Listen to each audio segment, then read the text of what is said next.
In this episode of Deck Check, I'm going over the new Gravekeeper support and see how good Gravekeepers are as a whole post Soul Fusion. So first, before I get into the new support, let's talk about the mandatory cards and as well what the deck is revolved around. Well, the deck is a control-based strategy revolved around the card Necro Valley. Necro Valley is a card that has the following effect. All Gravekeeper monsters gain 500 attack and defense. Cards in the graveyard cannot be banished. Negate any card effect that would move a card in the graveyard to a different place. Negate any card effect that changes types or attributes in the graveyard. So Necro Valley is what the deck is revolved around, as most of the cards in the deck require Necro Valley to be on the field. Necro Valley only supports Gravekeepers, however, by giving them an attack boost, which can be important as Gravekeepers usually don't have big monsters. The fact is, this deck really is only as good as how good Necro Valley is in the format. What do I mean by this? Well, as of right now, Necro Valley isn't the greatest, considering the fact that most of the time these decks can push through Necro Valley. One Twin Twister and there goes your Necro Valley. For example, Sky Strikers can be hurt by this when they link summon for Kagari while Necro Valley is on the field. Another issue you could say is that Raid can't be summoned from the graveyard, however this isn't really an issue. However, otherwise they are easily able to out the Necro Valley without any problems. Goki and Danger FTK don't get hurt much by this, and overall this isn't the greatest against the meta right now. However, in other formats like Cosmo, Burning Abyss, Fun Arc format, that format specifically, for example, Necro Valley was actually pretty good and was actually side decked in some Pendulum lists. So how do we get access to Necro Valley? Well, one of the core ways of doing that is through Commandant. Commandant is a card that basically reads, you can discard this card, add one Necro Valley from your deck to your hand. So this means we can play 3 copies of Necro Valley and 3 copies of Commandant and have 6 copies of Necro Valley in our deck.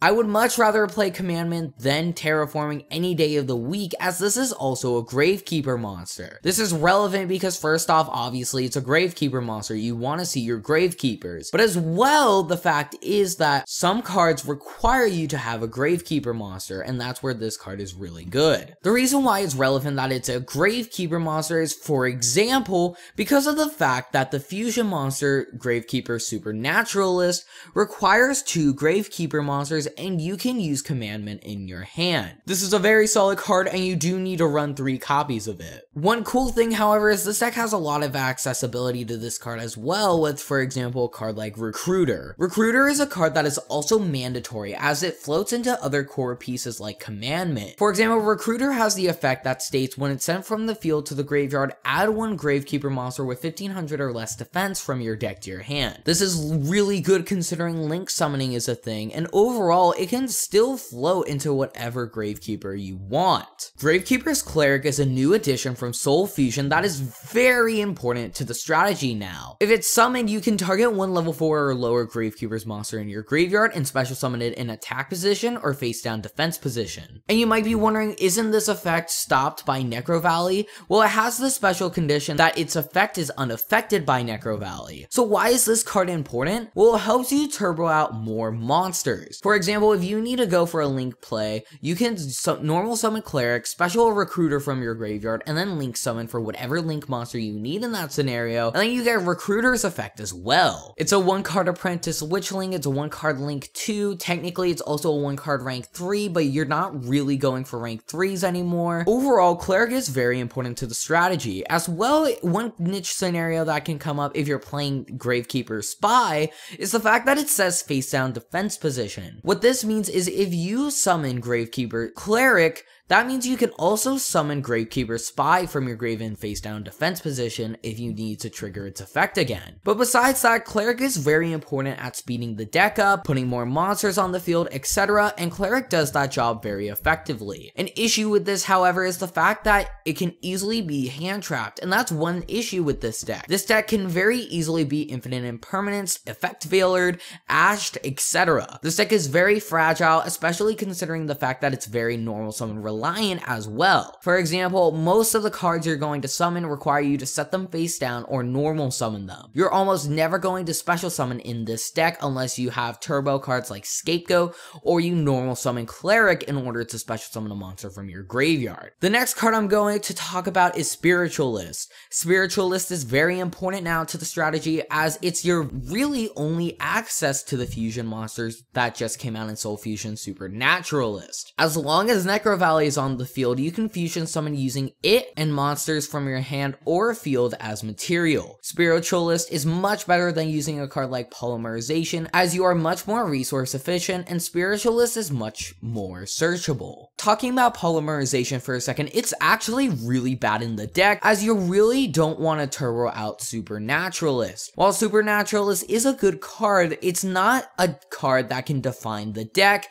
and make the deck want to turbo out every single turn 1. So what does Supernaturalist do? Well, its effect is as follows. First, it requires 2 Gravekeeper monsters as material. Gains attack and defense equal to the combined original levels of materials used for its fusion summon times 100. While Necro Valley is on the field, this card and any card in your field zone cannot be destroyed by card effects. During your main phase, you can activate this effect. During the end phase of this turn, add 1 Gravekeeper's monster or 1 Necro Valley card from your deck to your hand. You can only use this effect of Gravekeeper Supernaturalist once per turn. As I've already stated, this card doesn't actually do enough in order to warrant trying to turbo it out every turn 1. It protects Necro Valley indeed, which is something Gravekeepers have been lacking. There haven't really been any efficient ways of protecting your field spell, and so this card being a pre-existing way to protect Necro Valley is really good. It also gains you advantage over time, which is really awesome because this card can basically get you recurring advantage throughout the game. The issue with the searching effect obviously is the fact that you get the card during the end phase. However, it's still not a bad effect. I think this effect could have been so much better if you could just get the card immediately, but this just makes the deck much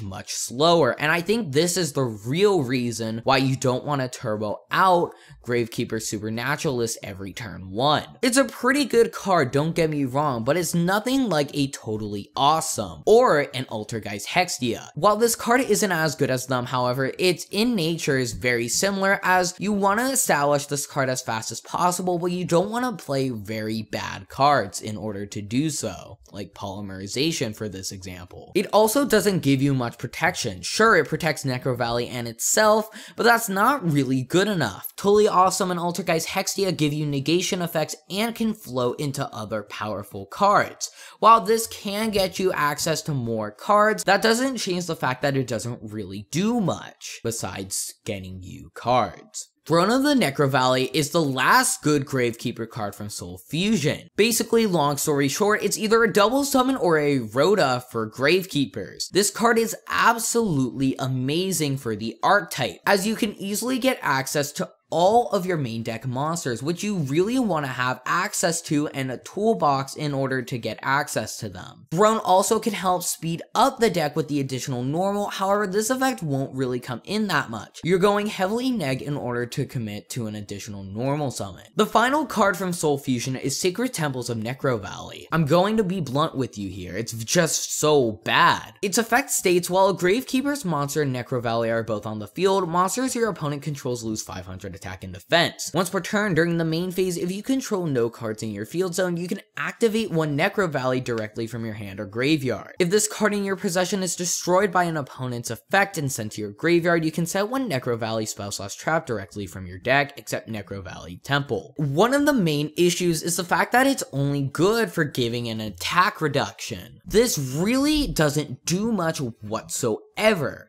Your monsters are very small anyways, so in that case, if you're thinking about it in that sense, sure, the attack reduction is pretty decent. However, it doesn't do anything else besides that. What's even worse is it requires you to have a Necro Valley and a Gravekeeper monster on the field. While I'm not saying this is an impossible feat whatsoever, I'm saying usually you get that set up later in the turns of the game, and so that means that this card doesn't go live until that much later. Sure, it has the effect of putting Necro Valley from your hand or graveyard directly onto the field, however that doesn't change the fact that that effect's also really bad. For a comparison, why would I ever play this this card when I can just play Metaverse instead and activate a Necro Valley from the deck. The last effect as well, when it sets a Necro Valley spell/trap directly from your deck, isn't good whatsoever either, as it's too reliant on your opponent. Sure, if they Twin Twister this, okay, cool, you get a new spell and trap, but does that make running this card worth it? No, not whatsoever. The last card I'm going to talk about is Royal Tribute. While not being a Necro Valley or a Gravekeeper card, this card is actually busted. It's limited to 1 for a reason. The fact is, if you open Royal Tribute, you basically win the game, except against a deck like Danger FTK. Royal Tribute states, if you control Necro Valley, both players discard any monsters in their hand. It says both players, sure, but usually you're running the Card of Demise version, which revolves around a much slower paced deck and a lot less monsters. Royal Tribute also isn't good against Sky Striker. Royal Tribute isn't the greatest card this format, to be honest. However, the thing is, it's still a very powerful card and does not change the fact that you need to run it at least 1, which is all you can run. So now that we've talked about all the new cards and all the mandatory cards, let me go over some of the optional cards you might want to consider. Starting off, we have Gravekeepers Spy, which is one of the most famous Gravekeeper cards in the strategy, if not the most popular card from the strategy. Obviously, as the game has progressed, this card has gotten a lot worse. However, you might want to consider playing it, as it's still a very good consistency option and can speed up the deck more. Heretic is an interesting card, but not really the greatest. The issue is it only has 1800 attack. While yes, it's unaffected by a lot of cards, in fact all other card effects, it doesn't change the fact that its attack is very small and easily able to get punched over. I thought I would mention Descendant as a one-of, considering the fact that later in the game you can easily remove cards your opponent controls, and it isn't even a once per turn. Descendant also works really well with Recruiter, as you can tribute Recruiter, pop a card your opponent controls, and then search another Gravekeeper. Steel and Imperial Tombs are cards to note, as they are easily searchable off a Supernaturalist. Steel is very good at recurring resources from the graveyard and giving you more pluses, which is something this deck likes to see, as well. If you want a good one of Disruption card searchable off a Supernaturalist, Imperial Tombs fits that role incredibly well, being a counter trap that can negate spell, trap, or monster effects. Some cards you're probably going to see be very standard in Gravekeeper lists are Card of Demise, Pot of Desires, and Pot of Duality. This is a very slow deck, and so these cards are able to speed up the deck quite immensely and dig you into your more powerful cards. You must play these 3 cards in my opinion. I also would recommend trying out Scapegoat, considering this card applies a lot of pressure to your opponent, which is something this deck can lack. Scapegoat can also get you access to Summon Sorceress to special summon a Recruiter from your deck, and overall, some shenanigans can easily occur when you activate Scapegoat. So overall, this deck on a scale of 1 to 5 would be a 2.5, as it's not that great and very slow. However, it can do stuff against rogue deck. I don't think this deck is bad, but I don't think this deck is that good. Well, with that, thank you guys for watching this episode of Deck Check, where I go over strategies that get new support or new archetypes in general and give my analysis on them. If you guys enjoyed this video and you want to support me further than just watching this video, go down into the description and support me through Patreon. It helps quite immensely. As well, if you guys want to communicate with me further than just the YouTube comment section, go join my Discord. Again, the link is also in the description down below. If you guys enjoyed the video and want to see more content like this, be sure to like and subscribe, as it helps the channel out immensely. Thank you guys so much for watching, and with that, I'll see you next time.